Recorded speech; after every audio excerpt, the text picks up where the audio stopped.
दोस्तों, कुछ फ़िल्में होती हैं ना जिनके बारे में एक घिसी-पिटी लाइन कही जाती है कि घर पे दिमाग छोड़ के आइए। एक फ़िल्म होती है जिसके बारे में कहा जाता है, दूसरी घिसी-पिटी लाइन, कि सोचने पर मजबूर करती है। और आम तौर पर ना यूजुअली मैं बहुत कोशिश करता हूँ कि मैं इन दोनों घिसी-पिटी लाइनों को ना बोलूँ।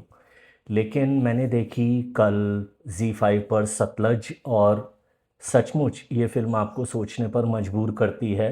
हालाँकि मुझे याद है कि जब एसएसपी तरन तारन अजीत संधू ने सुसाइड की थी तो मैंने उसके बारे में पढ़ा था और मेरी एक सर्टेन टाइप की ओपिनियन थी। पर पहले मैं इस फ़िल्म के बारे में बात करता हूँ, इसके अच्छे पॉइंट्स के बारे में बात करता हूँ। अच्छा पॉइंट ये जो मैं कहता आ रहा हूँ, कश्मीर फाइल्स, धुरंधर, ऐसी फ़िल्मों को अभी थोड़ी दिन पहले एक और मैंने ऐसी फ़िल्म देखी थी जिसके बारे में मैं ये कहता आ रहा हूँ कि अब ये वो नया हिंदुस्तानी सिनेमा है जो हमारी कंटेम्प्ररी हिस्ट्री, पिछले 30-40 साल की हिस्ट्री के कुछ ऐसे पॉइंट्स हमारे सामने रखने की कोशिश कर रहा है जो बनाने की जो ढर्रे वाला बॉलीवुड है उसकी हिम्मत ही नहीं थी। तो पहले तो सतलज के मेकर्स की, डायरेक्टर हनी त्रेहन की, इस बात के लिए हम तारीफ़ करें कि उन्होंने एक सेंसिटिव, एक बहुत ही दर्दनाक टॉपिक, क्योंकि जब आप इस फिल्म को देखते हैं तो जसवंत सिंह खालरा के उसूलों और उनकी सोच की तो आपके मन में एक एक प्रशंसा बनती है। उनके परिवार के ऊपर क्या बीती है, एक पर्सनल लेवल पर भी आप सोचने लगते हैं ना, हम सबके भी परिवार हैं। और 1980s और 90s के पंजाब पर बहुत बुरी बीती हैं चीज़ें, सिख लोगों के ऊपर, जो एक हालांकि जनरलाइज नहीं करना चाहिए, लेकिन अगर हमारी कभी ऐसे कोई जनरलाइज टाइप रैंक बने ना कि सबसे देशभक्त लोग कौन होते हैं, तो सिखों का नाम बट ऑब्वियसली उसमें बहुत ऊपर आता है। आर्मी में इतने लोग, स्पोर्ट्स में उनका कंट्रीब्यूशन, हमारे एग्रीकल्चर में उनका कंट्रीब्यूशन, एट्सेट्रा एट्सेट्रा। तो उस स्टेट के ऊपर जो बीता, जो गलतियां हुई शायद हमारे रूलर्स वगैरह से, उसकी वजह से पंजाब एक बहुत भयानक टेररिज्म के दौर से गुज़रा। और फिर देखिए उसको सॉल्व किया गया। देखा जाए तो आज पंजाब से टेररिज्म हट चुका है, लेकिन उस टाइम पर जो चीज़ें हुई उनके बारे में, मतलब ये जो नंबर बार बार इस फिल्म में कहा जा रहा है कि इतने लोगों को एक्स्ट्रा जुडिशियल किलिंग हुई, जो हुई भी थी,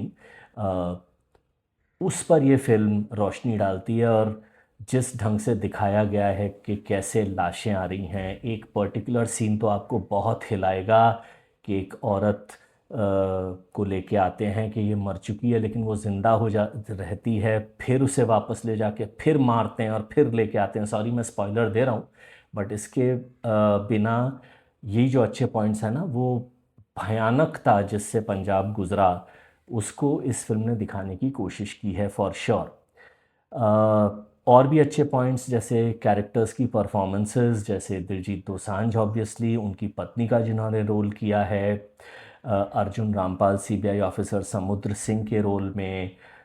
एक बार फिर आपको वही धुरंधर वाला कॉन्फ्लिक्ट, वही कैरेक्टर जिन्होंने धुरंधर में मेजर इकबाल, अर्जुन रामपाल के बाप का रोल किया है, वही इसमें एसएसपी का रोल कर रहे हैं। और कुछ सीन्स में उन दोनों के कॉन्फ्लिक्ट हैं, बड़ा ज़बरदस्त इन दोनों एक्टर्स के बीच में कॉन्फ्लिक्ट सीन्स हैं। तो कुल मिलाकर फिल्म अच्छी फिल्म है, देखने लायक फिल्म है। और आपको मैं फिर रिपीट करता हूँ कि उस टाइम पर पंजाब के साथ जो जो हुआ वो इसमें दिखाया गया है। लेकिन फिर एक और चीज़ जो मैं थोड़ा सा कह दूँ कि रिट्रोस्पेक्ट में बैलेंस करना चीज़ों को, जब चीज़ें हो जाती हैं उसके बाद किसी को हीरो बनाना, किसी को विलन बनाना, ये बड़ा आसान काम होता है। ये ज़रूर है कि डायरेक्टर ने एंड में एक लाइन लिख दी कि भाई पंजाब पुलिस के लोग भी मारे गए टेररिज्म के दौर में, लेकिन पूरी फिल्म पुलिस के एक भयावह चेहरे को ही हमारे सामने रखती है। आज केपीएस गिल, जिन्होंने पंजाब को उस आतंक से निकाला, उनका क्या वर्जन हो सकता है वो हमारे सामने नहीं है। जब एसएसपी तरन तारन ने आत्महत्या की, वो रेलवे लाइन के चलती ट्रेन के आगे कूद गए, उसके बाद केपीएस गिल की लिखी हुई एक चिट्ठी मीडिया के लिए मैंने ऑनलाइन जाकर पढ़ी इस फिल्म के ख़त्म होने के बाद। वो एक अलग पर्सपेक्टिव रखती है हमारे सामने, हालांकि उस स्पीच के थोड़े बहुत हिस्से इस फिल्म में दिखाए गए हैं।